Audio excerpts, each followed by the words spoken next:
Antara Nabi Nuh dengan Nabi Yusuf ni apa dia punya relation dia? Oh, maksudnya bukan kebetulan lah. Bukan kebetulan. Allah letak, sebab so kena faham tau. Quran ni, dia punya wahyu dia bukan pada perkataan, bukan pada ayat saja, tapi pada susun atur dia.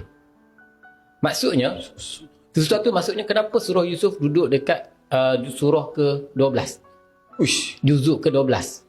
Dia ada sebab dia. Dia bukan ijtihad Nabi ataupun para sahabat. Memang Allah mukjizatkan benda tu. Nabi beritahu dekat para sahabat.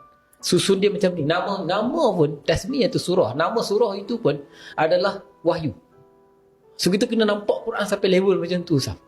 Dia bukan susun saja tau. Kita tak boleh, dia tak sahabat kita main susun. Tak.